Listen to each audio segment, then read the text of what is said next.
সারা দেশে সবজির দাম বাড়ছে লাফিয়ে লাফিয়ে, বেড়েছে মুদি পণ্যের দামও। ব্যবসায়ীরা বলছেন বৃষ্টির কারণে বাড়ছে পণ্যের দাম। চট্টগ্রাম, কুমিল্লা ও ফেনী থেকে বিস্তারিত জানিয়েছেন সহকর্মীরা। বাজারে পেঁয়াজের কোনো কমতি নেই। আমরা দেখাতে চাচ্ছি যে পেঁয়াজে ভরপুর আছে, যেহেতু আমদানি করা পেঁয়াজ আর একের সাথে দেশীয় পেঁয়াজ, সব মিলিয়ে কিন্তু পেঁয়াজের কোনো সংকট দেখা যাচ্ছে না। খাতুনগঞ্জের বাজারগুলো যেমনটা দেখেছি সেখানেও পর্যাপ্ত আছে। একই সাথে খুচরা বাজারে আমরা এসেছি, এখানেও পেঁয়াজের কোনো কমতি আমরা দেখছি না। তবে পেঁয়াজের দাম হু হু করে বাড়ছে। 100 টাকা কেজিতে বিক্রি করা হচ্ছে ভারত থেকে আমদানি করা যে পেঁয়াজ, বড় সাইজের যে পেঁয়াজটি 100 টাকা কেজিতে বিক্রি করা হচ্ছে। আর দেশে উৎপাদিত যে পেঁয়াজ 95 টাকা কেজিতে তারা বিক্রি করছেন। আর খাতুনগঞ্জের বাজারে, পাইকারি বাজারে সেই পেঁয়াজ 85 থেকে 82 টাকা পর্যন্ত বিক্রি করছে বলে আমাদেরকে জানিয়েছেন। আমি এখন ওই বস্তা আর কিনি না, এখন 20 কেজি আনছি যে 98 টাকা করে বিক্রি করতেছি, 100 টাকা 2 টাকা লাভের উপর। আমি কিনে আনছি যে খুচরা বেশি, ওখান থেকে 98 টাকা বিক্রি করতেছি 100 টাকা। একটু ডিমের বাজার আমরা দেখানোর চেষ্টা করছি। দেখতে পাচ্ছেন যে পেঁয়াজের পাশাপাশি আমরা দেখছি ডিমের দামও অনেক বেড়ে গেছে। এখন 140 থেকে আবার কোনো কোনো জায়গায় 150 টাকা করে ডজন বিক্রি করছে। আবার খুচরা দোকান যেগুলো আছে সেখানে কিন্তু অনেক বেশি দামে তারা নিচ্ছেন। আমি একটু কথা বলতে চাচ্ছি যে ডিম কত করে বিক্রি করছে? ডিম আজকে বাজার বিক্রি করতেছি 140 টাকা। আমি গত 2 দিনে আগে আনছি, তাই ওগুলো আপনার 140 টাকা।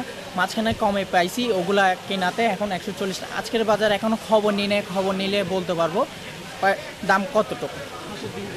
হাঁসের ডিম চলতেছে আপনার 180 টাকা ডজন। কোরাল এখন 850 করে, আমাদের 800 কিনা 5-6 কেজি জল কোরাল সাইজ। আর মাছ এখন বেচতেছি আমরা 1350 টাকা, 1300 করে। হ্যাঁ, এটা আমাদের এখানকার দেশি আর মাছ, রাঙ্গামাটি লেকের। তবে বাজার মনিটরিং যারা করেন তাদের সাথে আমরা কথা বলেছি, তারা যেমনটা বলছেন যে তাদের যে নিয়মিত বাজার মনিটরিং তারা আরও জোরদার করবে বলে আমাদেরকে জানিয়েছেন। আর যারা ক্রেতা তারা বলছেন নিয়মিত বাজার মনিটরিং হচ্ছে না, তার কারণে যেমন খুশি তেমন দামে বিক্রি হচ্ছে সব ধরনের পণ্য।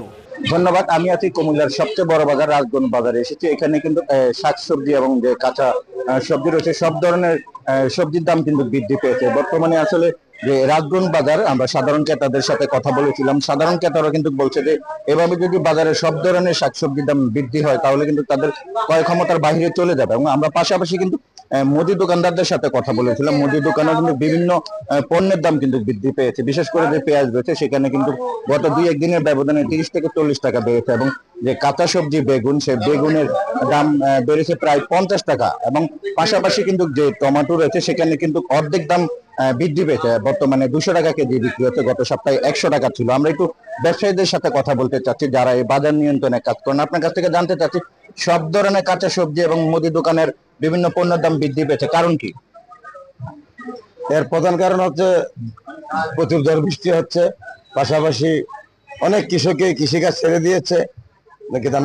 এই বাজার যে অবস্থায় আছে, আমরা এই ব্যবসায়ী দের উদ্যোগে আমরা যে মনিটরিং এ আছি, ইনশাআল্লাহ যে কোনো মুহূর্তে এই বাজার স্থিতিশীল হবে, আমরা আশাবাদ ব্যক্ত করি। ধন্যবাদ আপনাকে। আপনি শুনছিলেন যে বাজার ব্যবসায়ী যে নেতা আছেন তিনি বলছিলেন যে বাজার নিয়ন্ত্রণে তারা কাজ করবেন। পাশাপাশি সাধারণ ক্রেতারা কিন্তু বলছেন যে বাজার নিয়ন্ত্রণে যেন প্রশাসনের হস্তক্ষেপ কামনা করছেন, যেন সব ধরনের কাঁচা সবজি এবং মুদি দোকানের বিভিন্ন পণ্য যেন নিয়ন্ত্রণে থাকে। এই ছিল আমার কাছ থেকে কুমিল্লা থেকে সর্বশেষ।